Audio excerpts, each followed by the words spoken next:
Hello, hello. I am Sinner, and I am back with another chapter in the Leviathan Time series.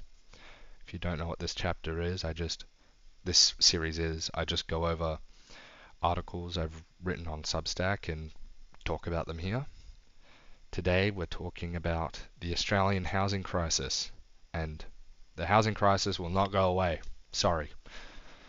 So this article is very straightforward actually. It's a lot easier than the other one to explain. Essentially, the housing crisis is a problem that everyone in Australia is dealing with. The cost of living, the cost of housing continuously goes up. And the causes of the housing crisis are often up for debate. Is it immigrants? Is it the rich? Is it the immigrants and the rich?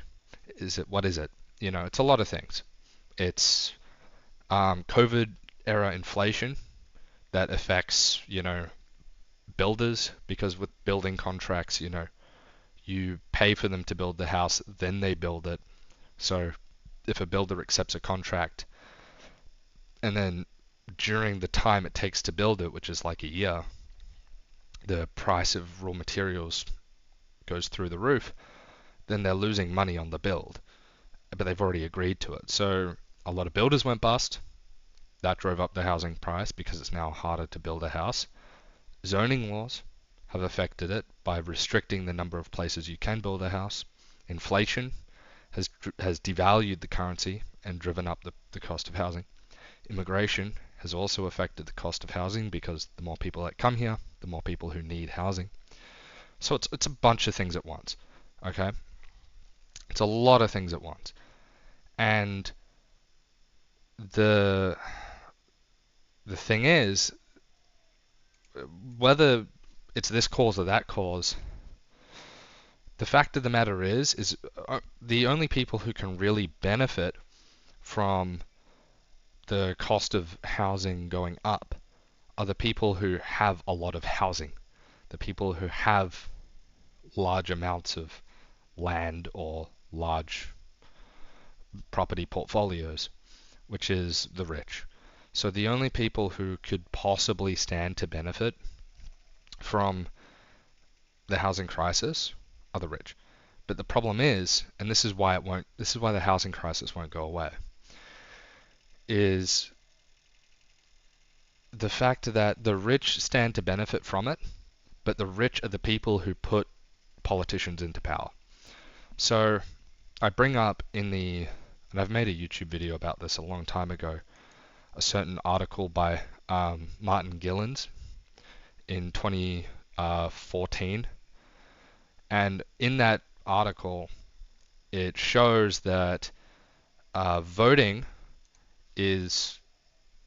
doesn't really like manifest itself into political power. The people who actually have a causal relationship with policy outcome in America are the rich. And it's the same thing in Australia because we have the same, while there's no like peer-reviewed study proving it, if we have the same government structure, it it stands to reason that we would have the same outcomes. And how it sort of works, and this is something that Italian elite theory talks about, is if you're a politician, you don't just vote. People just don't vote for you. They have to know who you are. You have to have a reputation. And you have to sell yourself to the public. In other words, you basically have to have a campaign, and that's essentially an advertising campaign. And that means that you need donors because politicians don't start off rich. They need donors to pay for them to sell themselves to the public and to make themselves known. And this puts in our democracy a little issue where, consequently, the only people who get into power are the people who are funded and have donors. But in order to, so if you need donors to get into power, the donors have the ability to selectively fund whoever's going to benefit them. And likewise, a lot of political careers are only 10 years or maybe 5 years. So you're going to need a job when you get out. And typically what happens in Australia and in America is they go work for private companies when they get out. So you get funded to get in, and then when you're in, you scratch the back of the people who funded you. And then when you get out, you get a job at the places of the people who put you in the first place. So your whole career really becomes about maintaining the financial interest of the economic elite. And also, chances are in the meantime, you'll become a member of the economic elite because you'll be making money. You'll be getting the bag. So what this all means with the housing crisis is that the people who vote, the people who are voted in, are people who are voted in by people who benefit from the housing crisis, and then those politicians themselves will end up benefiting from the housing crisis. And then in order for them to have a job when they get out, they need to represent the interests of the people who benefit from the housing crisis. So it means that throughout the whole stretch of that person's political career, they have zero incentive. They're disincentivized financially from solving the housing crisis.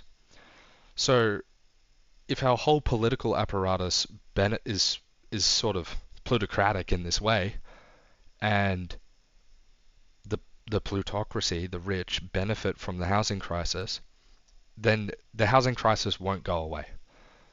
It just won't, because there will never be a guy who gets into power who drives down the price of housing, because the moment he does that, all of his donors who have a gajillion dollars in REITs and in property will suddenly be losing money, and he will get kicked out, and he will be like tarnished as this idiot. So that's the problem. You can't vote away the housing crisis. The housing crisis won't go away because we live in a democracy, and you can't vote it away. So sorry, the housing crisis is not going away. And that's all.